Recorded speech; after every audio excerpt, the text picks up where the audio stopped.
Welcome to the Dr. Squee Show presents Gallifrey Stands. Yeah, we're back, baby, to celebrate the 60th anniversary of Doctor Who. We're now, I think this is the first time we've ever done this. This is the first time we've gone live directly after an episode's aired, so I can be more excited. And of course, for such a momentous moment, I want to bring back my good buddy from back in the old days of Gallifrey Stands. Now, the new Doctor Who has been accused of going more woke than ever in its new iteration, and we're going to be welcoming now a man who doesn't like to be woke at this time of night, quite frankly. Please welcome back to the Dr. Squee Show, my old news hound and buddy from Who News, Mr. Paul Gee. How are you doing there, sir?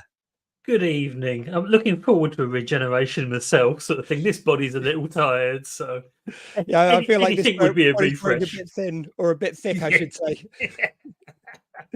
We are hopefully going to be joined by Will Wilkins from Netheads, but he's so far not shown, so I hope everything's okay with him. I don't know if for some reason it was later in America. I was assured it was time, exactly the same time, but we will see. Paul, before we get into this week's episode, very exciting. How have you been finding the 60th anniversary special so far? It's been quite interesting. I've really enjoyed Tennant and Tate coming back, sort of thing. I must sort of say that the bringing those two back again, sort of thing. I've really enjoyed the chemistry between them. I think the performances are great. I very much enjoyed last week's episode just because it was basically a two-handed. It was just the two of them there, which was great. If anything, I think I could have done with more. To be honest, a slightly sort of slower, longer season, maybe 5 or 6 would have been good with, allowing it to build a bit more momentum. One for every 10 years of the show? That would, genius marketing. Yeah. So yeah, it's been, I think it's been given, I understand the reasons behind it, the fact that Ncuti was a little bit busy sort of thing, so they needed something to sandwich in. But in some ways, it almost feels like it doesn't feel as big as the 50th for some reason. I don't know why, sort of thing. But it's yeah. I can see where it's going. I can see it's a new launch for the show. Yes. I think that's something you can definitely sort of take from this, and so yeah, it's been interesting, sort of thing. It's but I like everything that's gone around, sort of thing. The fact that you get like Unleashed is back, you get the whole sort of like dump of Doctor Who on iPlayer. There's been lots around that side of things, so it's I think it's been good. I think in some ways it's just a shame that they haven't had sort of like things at the Excel Centre, the big conventions and the official that same sort of like mass that it had for the 50th. Yes. For the 60th. But hey, I think from given where it came from and the time frame they've done it in, I don't think they've done a bad job, that's for sure. So no, it's amazing. I mean, yeah, I probably do agree with you that I would have liked it to have had like the 50th anniversary. Of course, it was a multi-Doctor episode, which is a kind of staple of Doctor Who anniversaries. I get not wanting to do that or do something different, but it didn't feel like it harkened back to the entire history of the show. Obviously the Time Maker is a classic William Hartnell baddie, but it's like it just didn't have that same feel of kind of like Like you had like little nods to the history of Doctor Who, but it wasn't like an out and out celebration of its past. Which, in a way, it's nice to move forward, but it would been nice to somehow tie it in. I mean, I'm kind of glad that they didn't use Totter's Lane again, and they didn't Yeah. use like. It's only so much you can go back to the events of the Unearthly Child. So I'm sort of glad they left that one alone. Yeah, I mean, what a job RTD's done. I don't like. I kind of like. I buy into the flux now. I buy into it being a big event. When I watched that, it just didn't. Like, why do I care? Like, it didn't feel like the Doctor like cared enough that universes were being blinked out in a moment. It just seemed like brushed over. Whereas now we get the emotional fallout and just the idea that the Doctor's been running for so long, which leads to the end. But we'll get there. What a spectacular kind of big open though. I like the way that we have got like this first episode was a big kind of epic like romp through through the events. The second one was a bit more of a slower pace, and you got kind of really to exercise those great actors. I think David Tennant's performance is the best it's ever been in Doctor Who, and he was already wonderful. But it's like I think there is something he said like in one of the extras. He was saying it's like, well, like we sort of had to just trust that I was 10 years older, so the 14th Doctor would naturally be different from the 10th. And you can really feel how he's grown as an actor. I've just been listening to the audio of Patrick Stewart's autobiography, Making It So, and he talks a lot about the craft. And he actually mentions David Tennant one bit where they worked together at the RSC. And I really felt that there was, you could tell like David Tennant's an actor who's always growing, who's always developing his craft. I think there is something about that kind of classical actor training that I don't know. He just seemed really dialed into himself, and just like that came through in the Doctor. Yeah, I think his love for the character, his love for the show. I think that channels it into his performance easily, sort of thing. So I think of any Doctor that you was going to bring back to do these, he was the best choice because he just loves the part and he puts himself, every ounce of himself into it, and I think that comes across. And I think he's done an exceptional job, and the same with Tate, sort of thing. Catherine she's such a good actress. Oh yeah, and and the way they've both slipped back into their roles, but more mature roles, as you say. They've aged. There's the sort of 14 years have passed, or whatever, 15 years, and as a consequence, sort of thing, they've both delivered sort of like great performances. And and that's why I think you're left wanting more, to be honest, sort of thing. Three specials. It's not. It doesn't feel quite enough. They could have done another season, but hey. Yeah. And our other guest has just arrived perfectly late. I feel like that's very in keeping with the Doctor. Don't quite arrive in the time that he means to. And we're talking about the toy maker, and he's the man who knows all about the toys from the Netheads podcast. Please welcome back to the Dr. Squee Show and to Gallifrey Stands. I didn't forget the brand at all. Will Wilkins, how are you doing today, Will? Wow, that is an intro that I just did not deserve. But thank you. I'm sorry. A present came in, so I had to quickly wrap that up in order to come in here. So I literally was wrapping something up, but wow, I was coming off of that special, just completely floored and thoroughly entertained. But I do like that that there was a logical way that they kind of brought the toy maker in with the whole salt at the edge of the universe thing. Yes. Yeah, I felt like that was going to be the link when they had that in the last episode. It just felt like I'm at the end of the universe where everything is possible. I'm just going to toss this salt. Wait, that's a superstition. It's like yeah. It was well signposted. Yeah. I mean, yeah, it was a bit on the nose, really, but I still, because I like that it could have been a throwaway, because we do know that RDT has also been saying that there is, there is a big bad for next season. The Star Beast, when mentions of, I'll be sure to tell the boss. The boss is Shooty's problem, not the 14th Doctor. So. And it also signposted by Tennant in this episode. By the toy maker. Sorry, he said, yeah. Oh yeah, that's somebody else's game. Yeah, very nicely done. Yeah, but right from the beginning, we're right into the action, of course.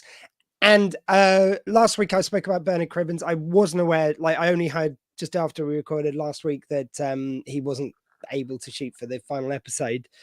I did. There's always something very noticeable when they don't pan to someone's face and everything, but I think they did a pretty damn good job of make it feel like he was there and very quickly moving him away. But yeah, I've just got a message from Paul, just having a few audio issues, so he might just go off and on, just for anyone watching. And Neil Patrick Harris, wonderful as the toy maker, I thought, right from the beginning, just having a lot of fun. I wasn't sure if the German accent was going to get a bit worrying. I was hoping it would just slip into the English accent, which he did. It's such a wonderful voice he's done. Like the British voice, which he does, just feels like, I guess we used to it with the Doctor of a different actor, like being the same person, and like they always managed to convey that. But it's the first time I'm really seeing it with another character like this. And it's almost inexcusable any way any of the accents are portrayed, considering that this is an eternal being that is still fresh to the universe, if you will. So everything would be a caricature because it's a mimicking. And they certainly seem to use every ounce of the beast with Neil Patrick Harris. Really, all his kind of skill sets were on display. And I know he's actually he's a friend of Penn Jillette, so I wonder if he might have got some juggling tips from him. Funnily enough, Paul, your thoughts to begin with on Neil Patrick Harris? Once again, great actor. Loved his performance. I think he possibly could have ditched the German accent slightly earlier. I would agree. But yeah, it was a terrific performance once again. I think there was sort of some elements that there was elements of it that reminded me of the Sound of Drums sort of thing, the big dance side of things sort of thing, and I thought that was. It was interesting to see. I think it was unnecessary. It almost seemed like a bit of a filler at one point, sort of thing. But in terms of his performance, in terms of his when he slipped into his own voice, he was far more menacing. He was far more authoritative. I think it was that was when it was a much better performance. I found the whole sort of like dipping in and out of the German accent, I found that quite distracting, to be honest, sort of thing. But that's no reflection on him, sort of thing. That's just obviously the way the part's written and the way he was directed to do this. So it really came off that when it was playful and distractive and silly, that's when the accents were silly. But when there were real stakes at hand and the real game was being played, you notice those accents, that's when they fell away, because you're not having to struggle to make sure what the character is saying. I mean, I think it was an excellent acting choice or directorial choice. Yeah, I mean, I always have this sort of slight love-hate relationship with, shall we say, RTD's largesse when it comes to like the way he kind of sets things. He does have these wonderful big kind of set pieces, but yeah, sometimes when we've got whole Spice Girls song and dance, I mean, maybe I could have done with half of that. I don't know. I could have done without a whole lot of it. Like and the worst part of it was that it wasn't even like it was Neil Patrick. I mean, unless there was something wrong on the Disney Plus mix for us here on this side of the pond, but it was just a pantomime along with the song. So he wasn't singing at all. So it was even worse, because it's the same thing I see from my 9-year-old on a daily basis. just with Taylor Swift, not the Spice Girls. Taylor Swift's book for the 70th. Yeah, there you go. But yeah, no, it's exactly what I thought. Like what Paul was saying, that felt very reminiscent of Sound of Drums. It's like, I don't know, and I wasn't a big fan when they did the first time, if I'm honest, but I did like the kind of like, I thought the humor was kind of I think, to RTD's credit, I think he's done a better job here of kind of incorporating the humor, whereas like sometimes in the past it did feel really jarring. I thought this was at least layered into it a bit more, and it is a toy maker, so there's kind of like a bit more kind of license for him to be like that. The master having a song and dance routine never really sat well with me. It just takes away from a bit of the evil, and I probably would agree. Oh my gosh, Ian, but I'm sorry to jump ahead, but speaking of the master, that the whole thing with the master being in the toy maker's tooth, and then Oh yeah, spoilers. And Why then- are you watching this if you don't want Yeah, spoilers? and then a scene at the end where after the Toymaker's been dismissed, somebody's hand is reaching in and getting that tooth as we hear the sounds of past incarnations of the Master. And it was just like, for me as a kid of the 70s and 80s, that was a very Flash Gordon, Ming the Merciless's ring being retrieved reflection for me when I saw that. Well, the And thing of course, is, the we've callback. I was going to say, you're going to say it. Go for it, sort of thing. No, I know no, what you you're go gonna for it. say. I was You going go to say it's been done. It's been done before. It was done, with once again with the Master sort of thing. He's already done it with John Sims and the whole ring thing, which was very much Ming the Merciless kind of. So it's well, I mean, let's face it. A lot of these things aren't exactly new ideas when we see them anymore. but these specials definitely, I think, overall did a great job of both paying tribute to all of the Who that came before, while at the same time being this wonderfully contained story where they also take a fan favorite Doctor. More often than not, I'll always hear Tennant over Smith, etc. But to also take that character and now, because the one thing I had the biggest problem with it becoming the 14th Doctor from Whittaker, biggest problem was I cannot live through seeing this character regenerate again. I can't do it. And the fact that they came up with a way around that amazed me. Yeah, we're going to save that till a bit later. And speaking of which, I've got a comment from Federal Express Man. So Federal Express Man, I'm not ignoring you. I'm just going to save your comment because it relates towards the end of the episode. So please do remind me, guys, when we start talking about the Doctors by generation. But yeah, there's been a lot of talk, I was saying at the beginning of the show, the top of the show, about kind of like the woke messaging, which of course has always been in Doctor Who, but we'll ignore that for a second. This week's, it seems like a way of kind of like bringing Doctor Who into the modern age. It seemed to be a lot of like lovely commentary on the need to be right online. I really enjoyed that idea. No, that was wonderful. Everyone was out there just wanting to be right. It just felt so I don't know, it felt somehow so satisfying. It's like, yeah, this is what we're going towards. Just chaos on the roads, like people running to the streets because they've decided they know better. I pay taxes for these streets, so I'll do with them as I please. Yeah. I've had online conversations like that so many times. It's like, it doesn't work like that. You can but still, I mean, really, it really is just an amazing reflection of society today, obviously in a more amplified scale, but yeah, this is what everybody is dealing with, no matter what side of the fence of whatever fence you're on. It's like everyone else is right, and it leads to madness. I mean, I think that's the important message. Very true. And everyone's got an opinion that needs to be heard, and that's what podcasts are for. 100 decibels. Yeah. Yeah, only of course, megalomaniacs make a podcast to get those views out. Hi. And I do like the fact that there was like, it felt like a little bit of subtle shadowing of the 50th anniversary when you did see the TARDIS being taken by a helicopter in the same way, this time without the Doctor hanging out of it, because like they were going for a different tone. And we then go to the Avengers Tower. I mean Unit Tower. Right. Thank you. Thank you. Yeah. Definitely not. I mean, Jesus, like at least take another swing and make it look a little bit different. It's identical. Is that the only shape you can make it into? Well, at least when it was the Tower of London, it was it was very British. So it was... I don't mind a skyscraper building. Just make it look different. Hey, look!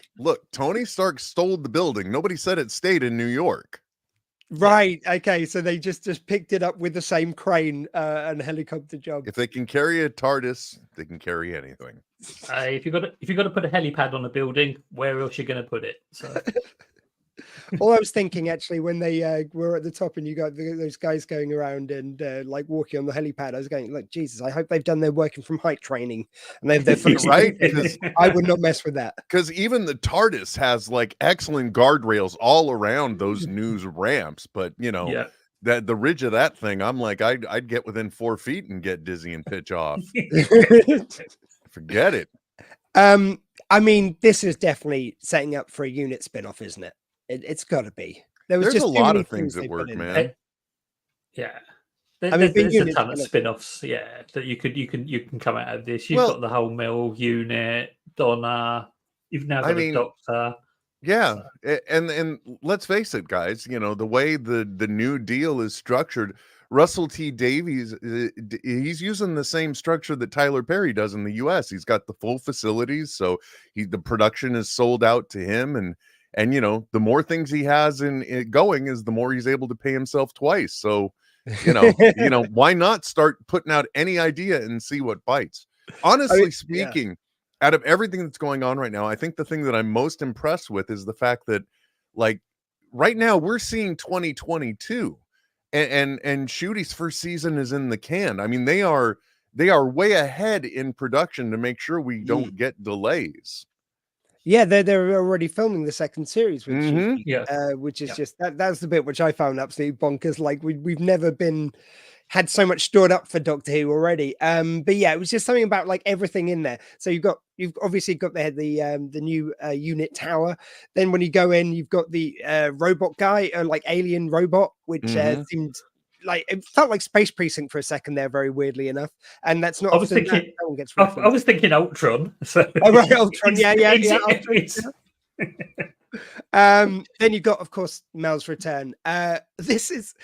It was actually really nice because, first of all, you just get that wonderful moment where you've got Mel dancing with Neil Patrick Harris, where it's like Bonnie Langford and Neil Patrick Harris. When were they ever going to meet on TV? I love it when that happens. One of my favorite versions was on the Graham Norton show. You had Lady Gaga sat next to June Brown, who played Doc Cotton on EastEnders, and I thought, oh, these two were never meant to meet. This is glorious. It's just, I don't know, for some reason that pleased me greatly, but I just thought the best performance she was ever given in Doctor Who. Like, I mean, you know, aside from Big Finish, you've done some wonderful things. It was just really nice to see Bonnie Langford getting a proper crack of the whip. The way she was originally written was very two-dimensional. They had her being a computer programmer, which she never used once. And like, yeah, family died, and they don't deal with any of the emotional fallout with that, which they do here. And it's just, it's very nice to have her get an actual, you know, I don't want to insult her previous work, just like what she was given previously. Thoughts, gents?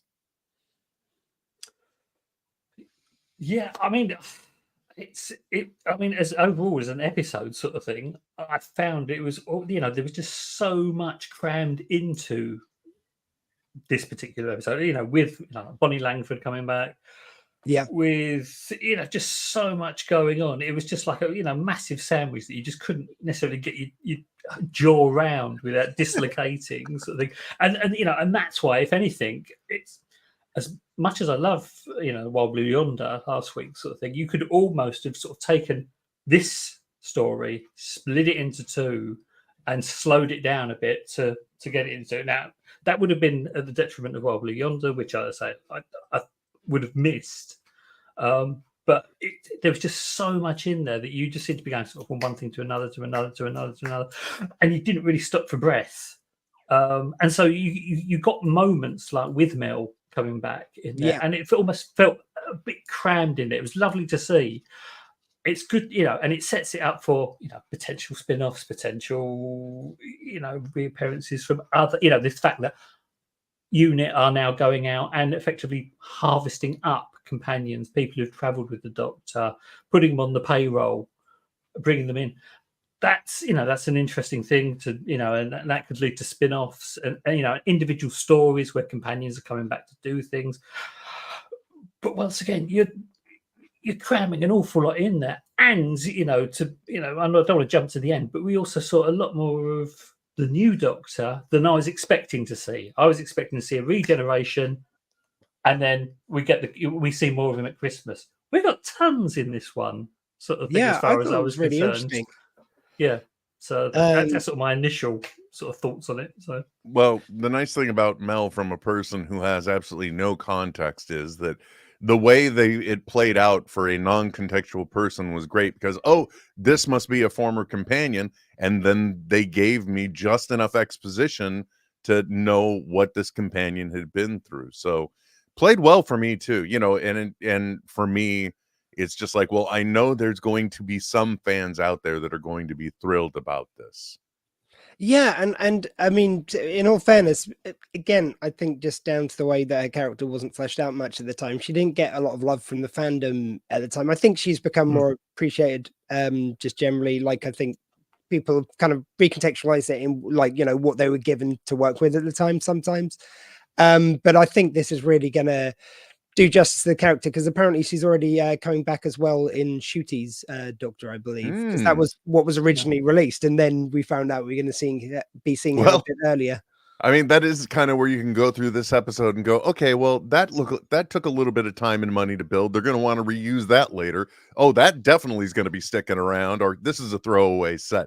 That's how you can rewatch the third special now. Yes. It was nice to see the toy maker's little shop. I thought was very nice and very felt very in keeping. I did one thing I did love about, which felt like even if it wasn't directly harking back to the history of Doctor Who, the history of television being involved in it seems very apt, because of course, as we all know, TV was only invented for Doctor Who. It just needed a few years to and Star Trek get up to speed. And stuff. Look, we'll do that another week when I'm talking Star Trek. I'm quite happy to pick up. Sorry, I shouldn't have invoked it here. I apologize. So close on the edge of fandom. If you want to listen to a Retrek podcast, though, we'll be talking some more Star Trek every Wednesday. But yeah, it's I did like the John Logie Baird thing, and I'd forgot. I think I had seen once with the doll's head they used, but I'd forgotten about that, because that's taken directly from history. And I love the guy who's playing John Logie Baird as well. He seemed wonderfully characterful and seemed to embody what kind of, from what I know of the man. Well, and it was nice to see just the joy at seeing this creation coming to light, when like all of the mind-numbing hours this moment is going to produce. It's just like, oh, this is this outstanding technological moment for this man, and the dooming of all mankind at the same time. I mean, years later, people will be sitting on the internet talking at pedantic lengths about programming. So after the Doctor and Donna work out this toy maker, I also love the fact that when the Doctor is out there and he first meets Neil Patrick Harris and sort of ignores him, it's like, okay, everyone else is going nuts and trying to kill each other. The guy dancing, you're not going to bother with him? Yeah, that's not going to raise a finger at all. Nobody's touching him. Nothing's going on. Dancing about, but no, everything's fine. Yeah, it really was my only kind of logic hole I felt in the whole episode, really. I felt everything else was pretty tightly plotted, but that bit I was like, no, all right, yeah, fair enough. So what was next in the episode? And yeah, they go through the labyrinth of the toy maker. I thought this was a lovely, nice touch. And God damn it, Doctor, though, after all these years, you haven't worked out. Don't close, watch out for the closing door behind you every time. Yeah. Wait, considering last week they did exactly the same, where she, Donna disappears down a chute, that kind of thing, and it's don't move, and they both move. So don't go so fast, for gosh sakes, through a doorway. That was the only moment that I broke out of it. I'm like, oh, come on, especially like you mentioned right after last week. Let's make sure we're not going through any doors at an improper rate. But at least he isn't going to stupidly go through a door without the companion being right back. Oh, no, he is. Yep, there he goes. Gosh darn it. Although nice to see, like Doctor Who is famed for him running down corridors with his companion for the second week running.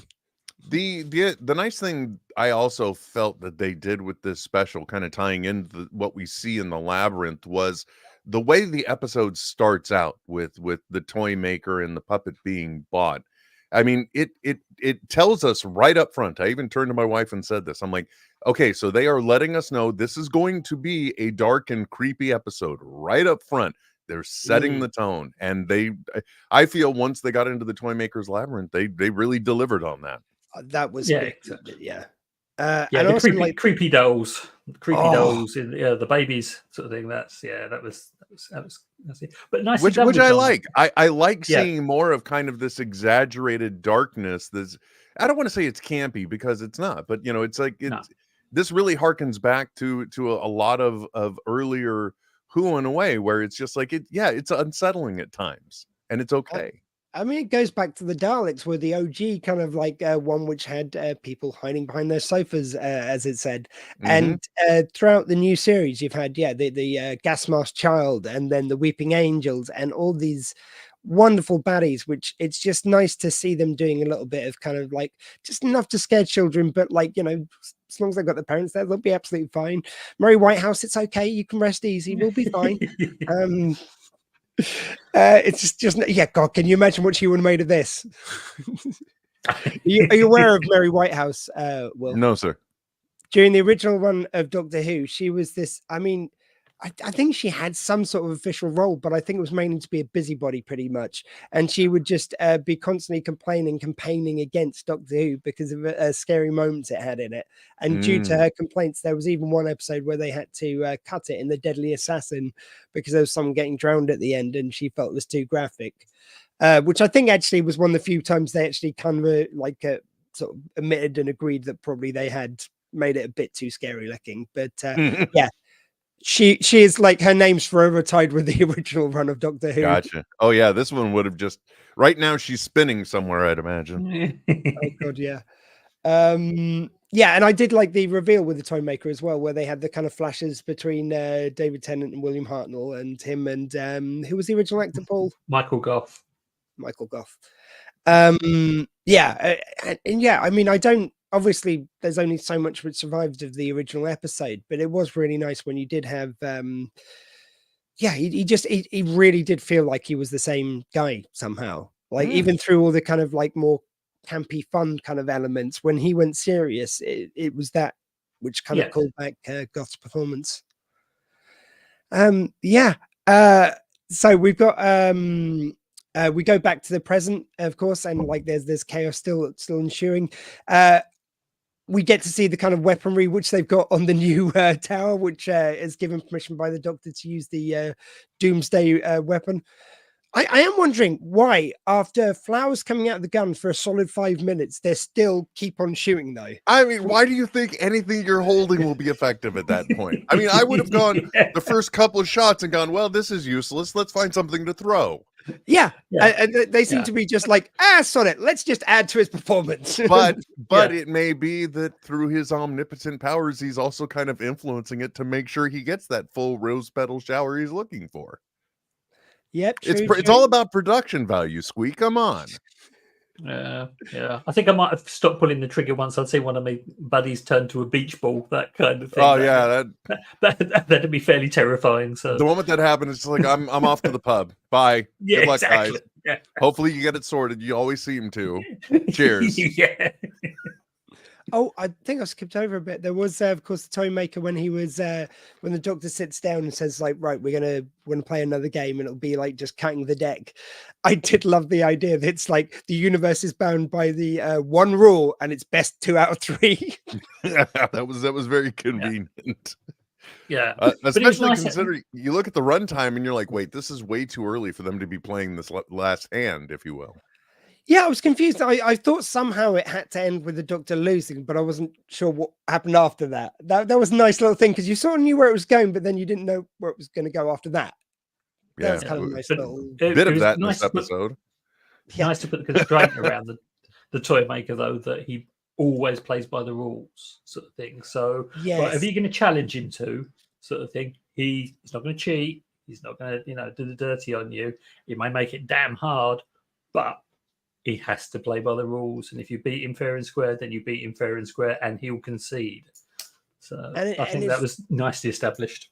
Very nice as well that Donna, it kind of really shows what Donna does for the Doctor, and that's like when he's being quite innocent about things. She's the one who goes like, yeah, but he'll just cheat, even though by the rules he couldn't in this case, but it seemed very Donna to be the one to point that out. Mm-hmm. Well, of course, she's very bright. Remember, she got loopholed into an artificial existence in a library, so she's always keeping her eye out after that. Yeah. Yep. And I think it's also nice with Donna sort of thing. You still get hints of this. There's almost like she's retained some of this Dr. Donna intelligence sort of thing, that she's not the Donna she was before. She's she's almost smarter, faster. She's instantly switched on to whatever's going on, and she's processing almost as quick as a doctor now, sort of thing. In certain things, she hasn't got the experience, she hasn't got the, but she's there with him, sort of thing, and that's why she's such a good companion for him. And we also had that lovely scene where she challenges him on his memories, and it's like, of course, in true Doctor style, he just brushes right past it. But it's like there was so much which made sense. I do love this kind of through line that RTD's found, which has never really been discussed on the show, of the Doctor just never stopping. Like, he's been through all these adventures. We've never seen an episode where he just stops for a while, apart from the 5 Doctors where he goes for a bit of painting with Turlo. I messaged you before this episode because while I was on a different podcast last night, when they were talking about something about true crime, my mind wandered, and I got really sad because I realized, wait a second, based on the timing, are we going to say goodbye to the 14th Doctor after only having this face for what, like a max of 3 days? Yeah, it was quite a brave move. And Paul was saying at the top of the show that it would have been nice if we had 6 episodes, which I then said would have been great marketing, because 1 for every 10 years of the show, Yeah, exactly. I suspect it was probably Tennant's shooting schedule, which, on the 1,000,001 TV shows, films, and other projects which he's involved with, whilst doing Shakespeare in the Park at the same time. He's a bit of a busy lad. So I think they did very well with 3 episodes, everything they crammed into them, certainly. I would definitely agree. And I'm even blown away that RDT did something I never would have expected. RTD. I always get the last 2 mixed up. But I was really not expecting to address some of the stuff we got from the Whittaker run in this, the flux and the, is it the Forgotten Child? No, the Timeless Child. Yeah. I didn't expect that we would get callbacks to those things, but it's definitely not a soft reboot at all. The story is still continuing. Well, we did talk a bit about that just before he joined us, and I was saying that it's like, it did feel like they did a lot better to unpack the emotional side of that. I think that was kind of glossed over quite poorly in Flux, unfortunately. I don't want to rag on Jodie Zero too much, because I thought she was a wonderful actor for the role. Just the plots didn't click for me, and it just, it seemed like we were just doing stuff and not kind of dealing with any of the emotion, which it's like, that's what the new show does. I'm sorry, it's like, you can't, it's times have moved on. You can't do that same thing that you used to do in old Doctor Who, of just not dealing with anything that happens.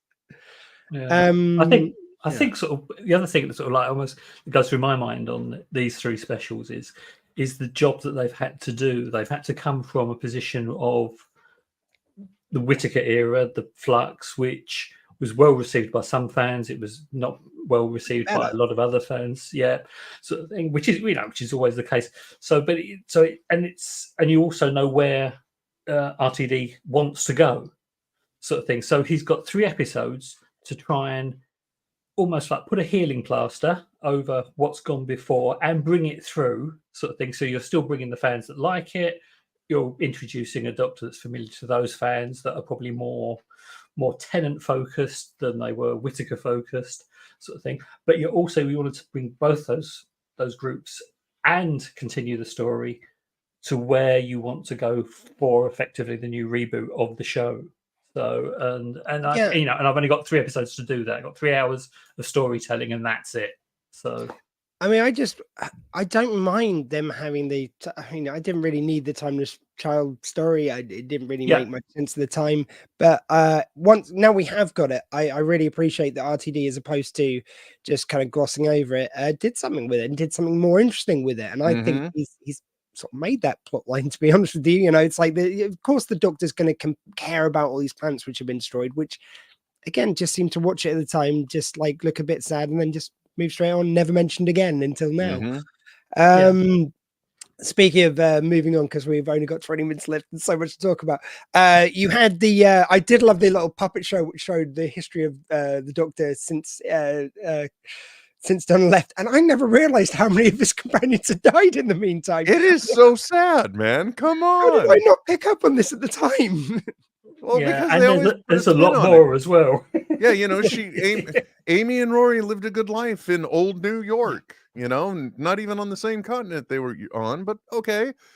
You know, and Clara's off running with me just so, you know, they can do that into infinity, I guess. So they always put a little bit of spin on the tragedy, just a little bit, you know.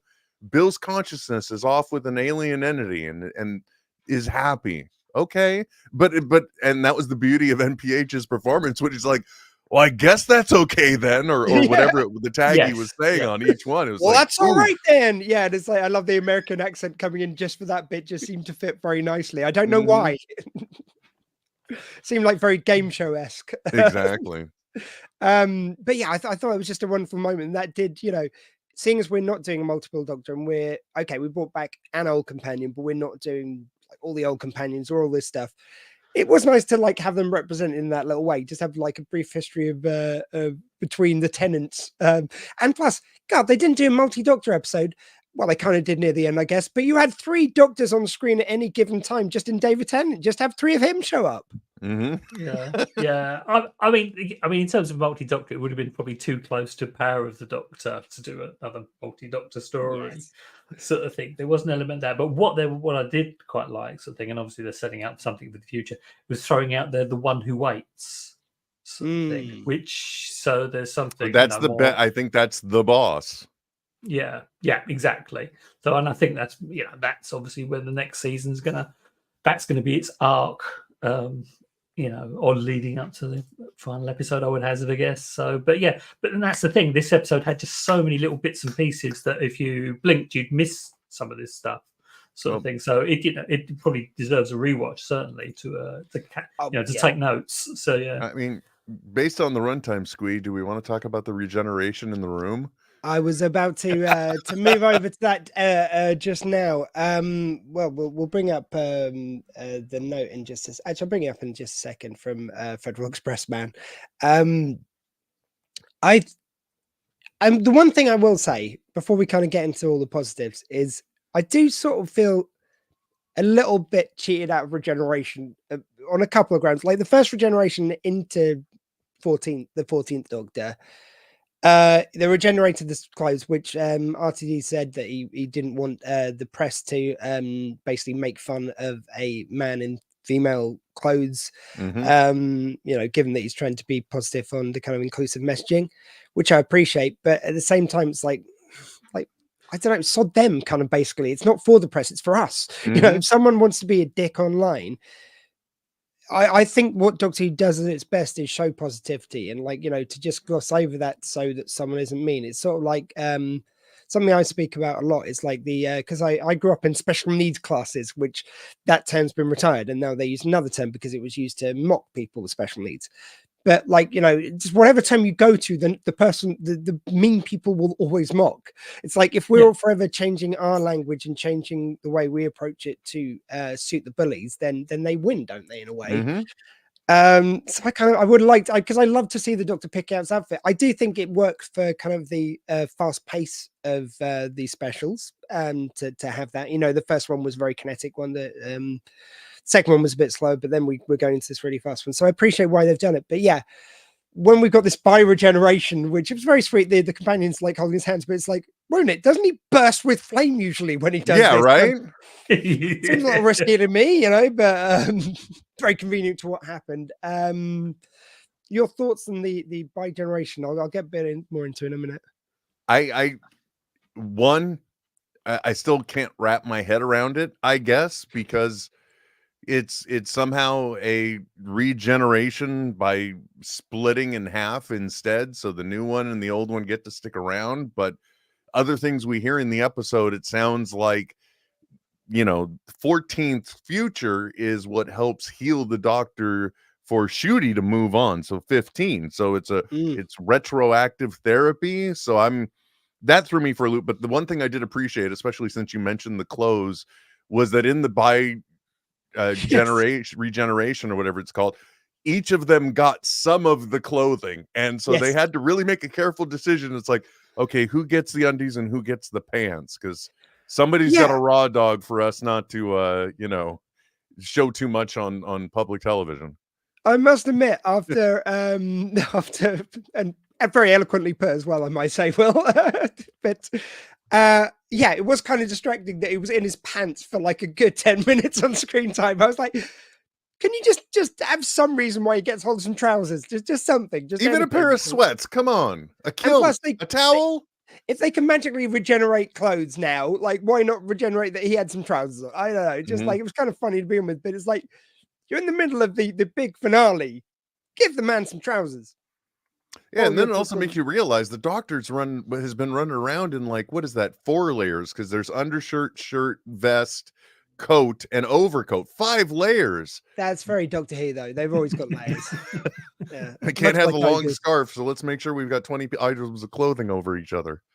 Yeah, well, if you watch the Castrovalva, when Peter Davidson is just the Doctor, and he's kind of like taking off the outfit from Tom Baker, and he's using it like a thing of breadcrumbs throughout the TARDIS. He's unraveling the scarf to follow it.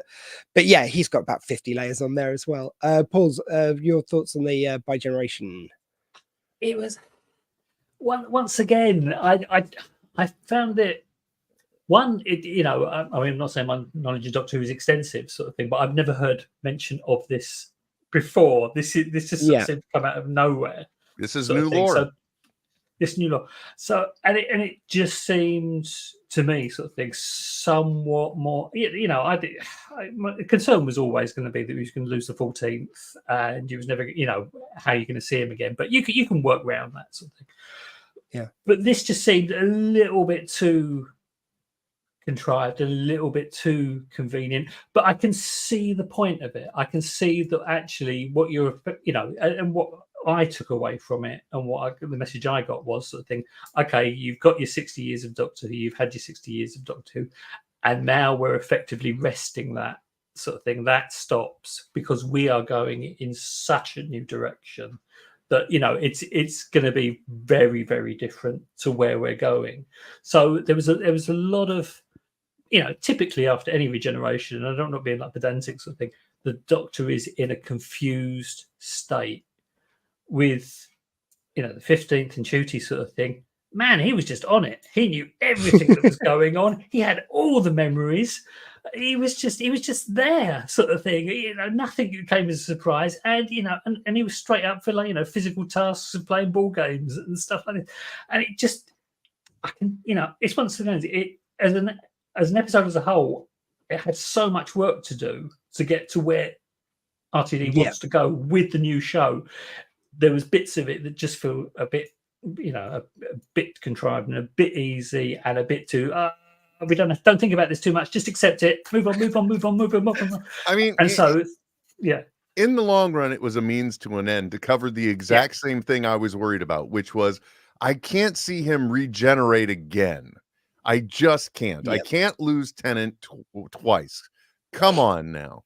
And it was great fan service, and I didn't even realize kind of the parallel you're mentioning, where it's like, okay, we've, you're still a fan favorite, and you get to stay, and you kind of represent the 60 years before, and now this is the next 60 years. I did love that. There was something about when RTD started saying, it's like, no, this is season 1 for Ncuti. And it's like, okay, like it really has felt like they are doing a sort of soft reboot within a continuing story. This is the 3rd epoch of Doctor Who, if you will, after the classic and New Who. New Who, I don't know. Could be like New York. Who knew who? Oh, no, wait. Yeah. But I kind of did dig it. Like, to begin with, I was uncertain. It felt weird to have the 2 Doctors on, at the same time. It felt weird that they were playing a ball game. That seemed weird that was the way they decided to decide it with the toy maker. But okay, like I was expecting more. Yeah, I was expecting more of a battle of wills somehow to be in there. But fine. But there was something so lovely about the idea which they'd already brought up earlier in the episode of the Doctor just being tired, just being worn. Like, he's been through so much, or they've been through so much, I should say, rightly. especially with with everything in flux, and like discovering their identity wasn't what they thought it was. Sorry, Will, were you gonna say something? I was going to say something. I don't know if you guys realized this bi-generation was sort of foreshadowed in the very first special at the end of the Star Beast, when the meta crisis is cured because it's split among two. Yes, Mhm. yeah. And I did think there was because they said, You cheeky bastard. they did say they do bring in the idea of binary throughout both episodes as well, Yeah. which is very nice. And I love the fact they managed to tie it all back to the original words, which Donna was saying when she was just having a bit of a breakdown when she became the meta crisis herself. But yeah, I am very excited. It does feel like, like you say, Paul, like, maybe a Tennant gets to represent the history of it, but the new Doctor still has all the memories. You can still do all the callbacks and stuff, but you got to make it something new, and that's something that Doctor Who's always done. I know some people probably have some deep consternation about this. I mean, while he had the mallet, he could have knocked up a few more TARDISes. That's my only thought, but there we go. You just get the one Give it back prize. to Harley Quinn, yeah. And it was very right. Could have knocked a pair of trousers out at the same time. Yeah. You could knock up an extra TARDIS, but not a second pair of trousers. Come on. It was really nice as well. Like, you got a lot of flavor of who Ncuti's Doctor's going to be. I like the fact that he's an empathetic Doctor, that he's kind of like he was kind of counseling himself with David Tennant, which was very nicely done. And it did. You sort of like realized all these little nods to how weary this version of the Doctor was in the 14th Doctor that David Tennant's peppered throughout. And I was saying earlier on, Will, that it's really nice to feels like, David Tennant is such a wonderful actor, and he's always growing as an actor, and you can sort of see it on the screen here. And I think part of that highlighting of the weariness, I could be reading too much into it, sort of thing. I think that is RTD's message of the show and the show you love is becoming weary. It has become tired. This is why you've had so much trouble over the past, few years, over a number of years, from Capaldi to Whittaker, where you're struggling to maintain the show and keep it similar to what before, but trying to take it into new directions. But that's, but there's always conflict and struggle, and the stories aren't well received, and the ratings drop, and bits and pieces like that sort of thing. So we have to say, it's time to sort of almost bookend that, and you are going to now go in some completely new direction. This is a new show that you're going to get. Some of you will not like it. Some of you will not carry on that journey. But for, kids today, young adults going forward, this is going to be their show. This is where they're going to go. We can still address fan happiness sort of thing through a lot of spin-offs and this new big Who universe that we're taking. Yeah, I mean, like, let's face it, though, already people were dropping off. Like, who were we serving anymore? Like, by the end of Jodie's era, like, for a while they were justifying it, and Moffat made a very good point about, like, there isn't the ratings drop off that everyone thought at the time, because, like, it's actually high up, and it was at the time still quite high up in the what was most viewed that week. It's just people watch TV in a different way. Like, that's changed quite a lot, but it had got to the point where you couldn't justify that with that anymore. Like, it had definitely, like, it's sunk in its position in, it was no longer like giving strictly a run for its money, which these specials have.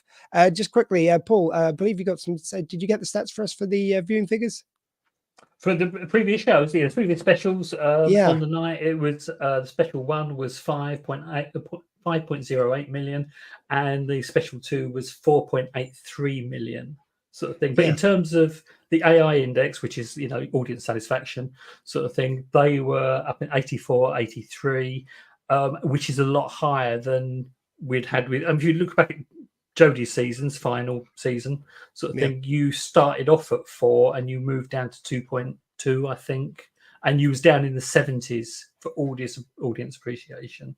So, this is, and quickly to sort of say, you could see what Chibnall was trying to do with The Timeless Child, with The Flux. He was trying to reinvigorate the show. He was trying to, give it that new future. And, effectively soft reboot it and give it more legs and what have you. And I just don't think it works, sort of thing. And so this is why I think RTD is going to basically sort of say, right, okay, we'll go. And you ain't seen nothing yet from what he's going to do. So. I'm sorry, but RTD's just better at it. I'm sorry, he can do this huge, like he made Doctor Who big again. Like you just said, the audience retention between the first and second special was really good. They got a nice bump in the viewing, like +7 viewings as well for the first one. I haven't seen them for the second one yet. I don't think they're out yet. I think it might be Sunday when that drops. But yeah, it's like it's second to Strictly now. Like, you know, it'd be nice if it beats them every now and again, but Strictly is hugely popular and always is. So just to be second to such an evergreen hit as that is just wonderful. I just think we're just in such a good place for Doctor Who. So I haven't been this excited for Doctor Who for years, and I love Doctor Who. You know, it's nice to have it just being such an event again.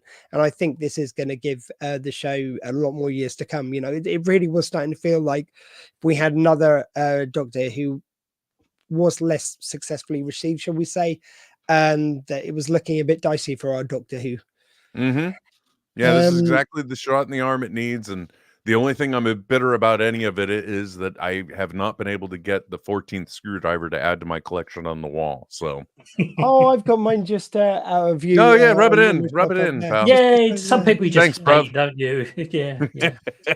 Oh, come on. The one time I built Will Wilkins to a toy. Come on, I'm going to celebrate. Well played. Yeah, it keeps it's funny. It just from the American perspective, it keeps kind of vacillating with the wind in and out of availability on Amazon, and it's $70 US if I try and get it. Very quickly, I was going to bring in the comments from the floor. So we've got Federal Express Man. I'm willing to bet that the 14th Doctor, who will eventually become the curator, while the other Doctor, line of the Doctor, won't retire. Yeah, I kind of got the someone had floated this kind of previously because there was a theory about bi-generation. Well, I like.